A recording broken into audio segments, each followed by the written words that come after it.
Video full ನೋಡಿ.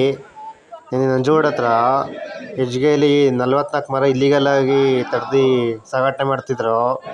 ಅದ್ರ ಪರವಾಗಿ ನಾವು ಹೋರಾಟ ಮಾಡೋಕ್ಕೆ ಹೋಗಿದ್ವಿ. ನೋಡಿ ಇಲ್ಲಿ ಈ ಫಾರೆಸ್ಟ್ ಡಿಪಾರ್ಟ್ಮೆಂಟವರು ಎಷ್ಟು ಉಗಿಲಿ ಏನೇ ಮಾಡಲಿ ಒಬ್ಬರೂ ಸರಿಯಾಗಿ ಕೆಲಸ ಮಾಡಲ್ಲ. ಆಮೇಲೆ ಇನ್ನೊಂದೇನೆಂದರೆ ಆ ಮರ ತಡೆಯೋರ್ಗೂ ಈ ಫಾರೆಸ್ಟ್ ಡಿಪಾರ್ಟ್ಮೆಂಟವರೇ ಫುಲ್ ಸಾಥ್ ಕೊಟ್ಟಿದ್ದಾರೆ. ನಾವು ಒಂದು ಲೈಸೆನ್ಸ್ ಮಾಡ್ಸೋಕ್ಕೆ ಕೇಳಿದ್ರೆ ಅಷ್ಟು ದುಡ್ಡು ಕೊಡಿ ಇಷ್ಟು ದುಡ್ಡು ಕೊಡಿ ಅಂತ ಹೇಳ್ತಾರೆ. ಅದಕ್ಕೆ ಎಲ್ಲ ಕಡೆಯಿಂದ ಬಂದಿದ್ದೀವಿ ನಾವು ಸ್ಟ್ರೈಕ್ ಮಾಡೋಕ್ಕೆ. ನೋಡಿ ಇಲ್ಲಿ 10-20 ಸಾವಿರ ಕೇಳ್ತಾರೆ. ನಾವೇನಾದ್ರು ಮರ ತರೋದಕ್ಕೆ ಲೈಸೆನ್ಸ್ ಕೇಳಿದ್ರೆ ರೈತರು ಇಲ್ಲಿ ಇವರು ಒಳ್ಳೊಳಗನೆ ಮಾಡಿದ್ರೆ ಇದು ತಪ್ಪಲ್ಲ. ನಾವು ಗೊತ್ತಾಗ್ಬಾರ್ದು ಅಂತ ಹೇಳ್ಬಿಟ್ರೆ ಅದು ತಪ್ಪು ಇವ್ರಿಗೆ.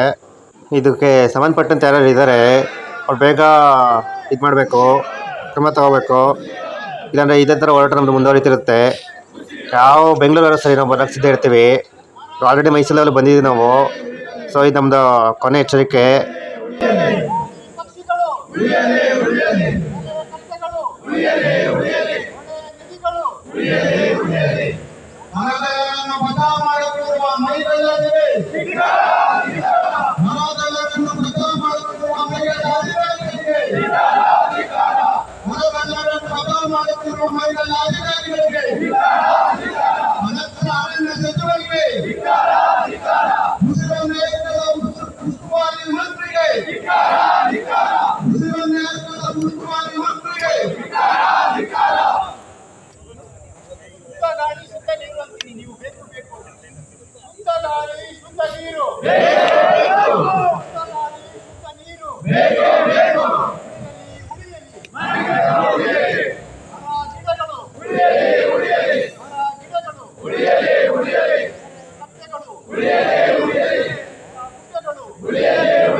ನಮ್ಮ ಸ್ಟೇಟ್ ಗೌರ್ಮೆಂಟವರು ಬರೀ ಈ ಬಿಟ್ಟಿ ಭಾಗ್ಯ ಆಮೇಲೆ ಏನು 5 ಯೋಜನೆಗಳಿದೆ ಅದಕ್ಕೆ ಮಾತ್ರ ಫುಲ್ ಪ್ರಯಾರಿಟಿ ಕೊಡ್ತಾರೆ.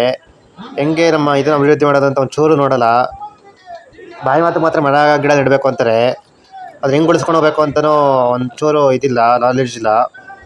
ಇನ್ನು ಹಿಂಗೆ ಮುಂದೆ ಹೋದ್ರೆ ಒಂದಲ್ಲ ಒಂದು ದಿನ ನಾವೆಲ್ಲ ರೋಡಿಗೆ ಬರಬೇಕಾಗುತ್ತೆ, ಆಕ್ಸಿಜನ್ ಇಲ್ಲದೆ ಸಾಯಬೇಕಾಗುತ್ತೆ. ಯಾಕಂದರೆ ಈಗಲೇ ತುಂಬ ಕಷ್ಟ ಆಗ್ತಿದೆ ಉಸಿರಾಡೋಕ್ಕೆ. ಇವ್ರು ಇಲ್ಲಿಗಲ್ ಹಿಂಗೆ ಮಾಡ್ತಿದ್ರೆ ತುಂಬ ಹಿಂಸೆ ಆಗುತ್ತೆ. ನಾವು ಈ ಬಿಸಿಲಲ್ಲಿ ಕುತ್ಕೊಂಡು ಈ ಘೋಷಣೆಗಳನ್ನ ಕೂಗ್ತಾ ಇದ್ದೀವಿ.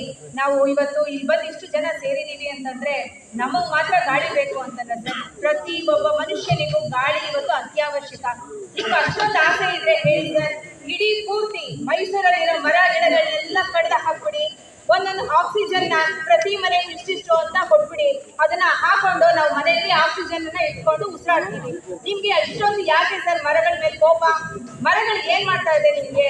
ಆಕ್ಸಿಜನ್ ಇಲ್ಲ, ಗಾಳಿ ಒಳ್ಳೆ ಗಾಳಿ ಸಿಗ್ತಾ ಇಲ್ಲ. ಈಗ ಮಾರ್ಚ್ ತಿಂಗಳಲ್ಲಿ ನಾವು ಇಷ್ಟೊಂದು ಬಿಸಿಲಲ್ಲಿ ಈ ತರ ಉಣ್ತಾ ಇದೀವಿ ಅಂದ್ರೆ ಏಪ್ರಿಲ್ ಮೇ ಹೇಗಿರ್ಬೋದು? ನಾವು ಅರಣ್ಯ ಅಧಿಕಾರಿಗಳಾಗಿ 46 ಮರಗಳನ್ನ ಕಟ್ಟಿದ್ದಾರೆ ಅಂದ್ರೆ ಅದರ ಒಂದು ಪರಿಜ್ಞಾನವೂ ನಿಮಗಿಲ್ಲ. ಸೊ ಅದರ ಅರಿವು ನಿಮಗಿಲ್ಲ. ಯಾರು ನಿಮಗೆ ತಿಳಿಸಿಲ್ಲ, ನಿಮಗೆ ಗೊತ್ತಿಲ್ಲ ಅಂತ ಹೇಳ್ತಾರೆ. ನಿಮಗೆ ಗೊತ್ತಿಲ್ಲದೆ ಹೇಗೆ ಸರ್ ಅರಣ್ಯ ಅಧಿಕಾರಿಗಳಿಗೆ ತಿಳಿಯದೇ ಹೇಗೆ ಮರಗಳನ್ನ ಕಡಿತಾ ಇದ್ದಾರೆ? ಕಡ್ದಿರೋರಿಗೆ ನೀವು ಏನ್ ಶಿಕ್ಷಣ ಕೊಟ್ಟಿದ್ದೀರಾ? ಒಬ್ಬರಿಗೆ ಯಾರೋ ಅರೆಸ್ಟ್ ಮಾಡಿದ್ದೀನಿ ಅಂತೀರಾ, 50% ಮರನ ನೀವು ತಗೊಂಡ್ಬಂದಿದ್ದೀರಾ, ಇನ್ನು ಕಡ್ದಿರೋ ಕಳ್ಳರು ಇಲ್ಲ 50% ಮರಗಳನ್ನ ಎತ್ಕೊಂಡು ಹೋಗಿದ್ದಾರೆ ಅಂತ ಹೇಳ್ತೀರಾ. ಅದನ್ನೇ ಯಾವಾಗ ಹುಡುಕ್ತೀರಾ? ಸೊ ಈಗ ಅದು 46 ಮರಗಳನ್ನ ಕಟ್ಟಿದಾರಲ್ಲ, ಯಾವ ಕಾರಣಕ್ಕಾಗಿ ಕಟ್ಟಿದ್ದಾರೆ? ಹಾಗೆ ಆ 46 ಮರಗಳ ಜಾಗದಲ್ಲಿ ಎಷ್ಟು ಗಿಡಗಳನ್ನ ನೀವು ನೆಡ್ತೀರಾ? ಅದರ ಸಂರಕ್ಷಣೆಯನ್ನ ಹೇಗೆ ಮಾಡ್ತೀರಾ ಅಂತ ದಯವಿಟ್ಟು ತಿಳಿಸ್ಕೊಡಿ. ಮೈಸೂರನ್ನ ಒಂದು ಬರಡು ಭೂಮಿಯನ್ನಾಗಿ ಮಾಡಬೇಡಿ. ನಮ್ಗೆ ಅಭಿವೃದ್ಧಿ ಬೇಕು ಅಂತ ಮರಗಳನ್ನ ಕಟ್ಕೊಂಡು ಅಭಿವೃದ್ಧಿನ ದಯವಿಟ್ಟು ಮಾಡಬೇಡಿ ಅಂತ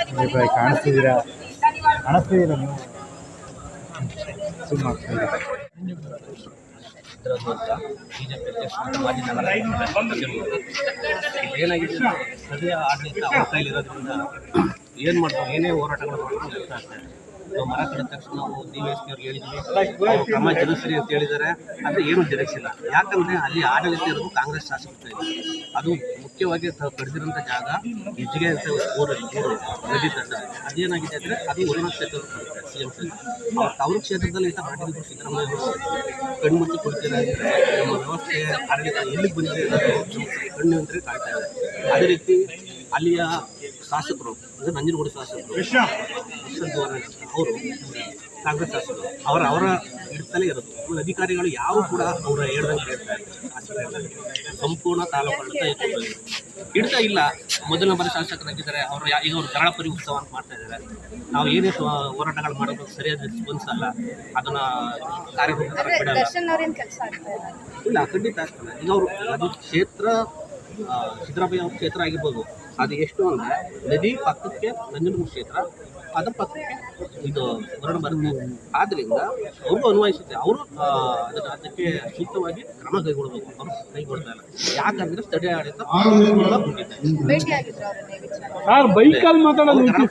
ಬಿಸಿ ಇದ್ದಾರೆ.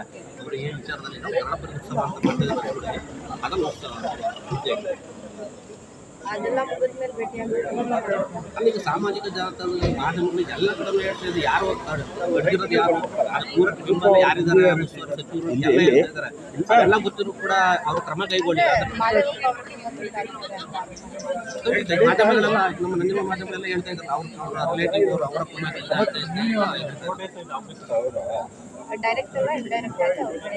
ಆಗಿದೆ ಅಂತ ಖಂಡಿತ ಮಾಧ್ಯಮಗಳೆಲ್ಲ ಪ್ರಸ್ತಾಪ ಮಾಡಿದ್ರು. ನಾವು ಅದರ ಆಧಾರದ ಮೇಲೆ ಹೇಳ್ತಾ ಇದ್ದೀವಿ. ಅವರ ನಾವೀಗ ಹೇಳಿದಾಗೆ ಒಂದು ಮರ ಕಡಿಯೋಕ್ಕೆ ನಮ್ಗೆ ಅವಕಾಶ ಕೊಡಲ್ಲ. ನಮ್ಮ ಮನೆಯದು ಕಾಂಪೌಂಡು ಅಥವಾ ಇನ್ನಿತರ ಫ್ರೆಂಚ್ ಮನೆಗೆ ತೆಂಗಿನಕಾಯಿಗಳು ಅಂತದಕ್ಕೆ ಅವಕಾಶ ಕೊಡಲ್ಲ. ಅಂತಲ್ಲಿ ಏಕಾಏಕಿ 46 ಮರ ಕಡಿತಾರೆ ಅಂದರೆ ಇದ್ರಿಗೆ ಯಾರು ಕುಟುಂಬಕ್ಕಿಲ್ಲದೆ ಮಾಡೋಕ್ಕಾಗುತ್ತಲ್ಲ. ದಯವಿಟ್ಟು ಅವ್ರು ಶಿಕ್ಷೆ ಹಾಕಬೇಕು ಅಂತ ಹೇಳ್ತಾರೆ.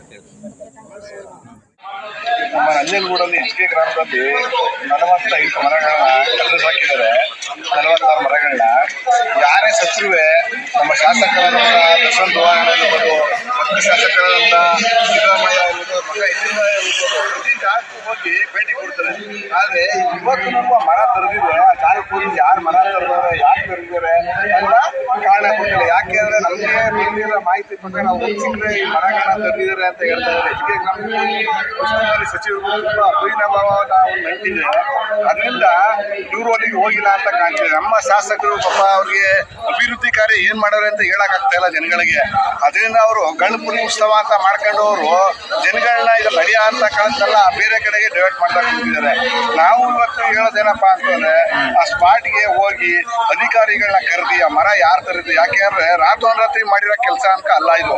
ಆಡಗಳು ಮಾಡಿರೋದು ಪ್ರತಿಯೊಬ್ಬರು ಊರಿನ ಜನಗಳಿಗೆ ಗೊತ್ತು ಯಾರು ಕಟ್ ಮಾಡಿದ್ದಾರೆ, ಅದ್ರಿಂದ ಯಾರಿದ್ದಾರೆ ಅಂತ. ಆದ್ರೂ ಇವರು ಕ್ರಮ ತಗೋತಾ ಇಲ್ಲ ಅಂದ್ರೆ ಇವ್ರ ಹಿಂದೆ ಶಾಸಕರು ಸಿದ್ದರಾಮಯ್ಯ ಅವ್ರದ್ದು ಇವ್ರೆಲ್ಲ ಉಚ್ಚೇತನದಿಂದ ಬೆಂಬಲ ಇರೋದ್ರಿಂದ ಇವ್ರುಗಳು ಅದನ್ನ ತರದಿರೋದ್ರ ವಿರುದ್ಧ ಕ್ರಮ ತಗೋತಿಲ್ಲ ಅಂತ ನಮ್ಮ ಭಾವನೆ ಇದೆ. ಆದ್ರಿಂದ ನಾನು ಈ ಮಾಧ್ಯಮ ಮುಖಾಂತರ ಕೇಳೋದೇನಪ್ಪಾ ಅಂದ್ರೆ ಯಾರು ಈ ಮರಗಳನ್ನ ತರದಿದ್ದಾರೆ ಅವ್ರಿಗೆ ಶಿಸ್ತು ರೀತಿಯಲ್ಲಿ ಕ್ರಮ ಆಗ್ಬೇಕು. ಯಾರು ಶಾಸಕರಿದ್ದಾರೆ, ಅಲ್ಲಿ ಉಸ್ತುವಾರಿಗಳಿದೆ, ಆ ಜಾಗಕ್ಕೆ ಹೋಗಿ ಎಲ್ಲ ಪರಿಶೀಲನೆ ಮಾಡಬೇಕು ಅಂತ ನಾನು ತಮ್ಮ ಮೂಲಕ ಕೇಳ್ಕೊತೀನಿ. ಇದು ನೋಡಿದ್ರಲ್ಲ ಎಷ್ಟು ಪ್ರಾಬ್ಲಮ್ ಫೇಸ್ ಆಗ್ತಿದೆ ಅಂತ. ಇದು ನಮಗೆ ಪ್ರಾಬ್ಲಮ್ ಆಗಲ್ಲ, ನಮ್ಮ ಫ್ಯೂಚರ್ ಜನ್ರೇಷನ್ ಇದೆ ಅವ್ರಿಗೆ ಪ್ರಾಬ್ಲಮ್ ಆಗುತ್ತೆ. ಸೊ ದಯವಿಟ್ಟು ಈ ವಿಡಿಯೋ ಮೂಲಕ ನಾನು ಕೇಳ್ತೀನಿ. ಏಕೆಂದರೆ ನಮ್ಮ ಫ್ಯೂಚರು ಗಿಡ ಮರ ಎಲ್ಲ ನೋಡಬೇಕು. ಇದನ್ನೆಲ್ಲ ಬೇಗ ಅವಾಯ್ಡ್ ಮಾಡಬೇಕು ನಮ್ಮ ಕರ್ನಾಟಕ ಸರ್ಕಾರ. ಸ್ಮಗ್ಲರ್ಸ್ನೆಲ್ಲ ಬೇಗ ಹಿಡಿಬೇಕು. ಇದು ನನ್ನ ಕಡೆಯಿಂದ ಒಂದು ರಿಕ್ವೆಸ್ಟು.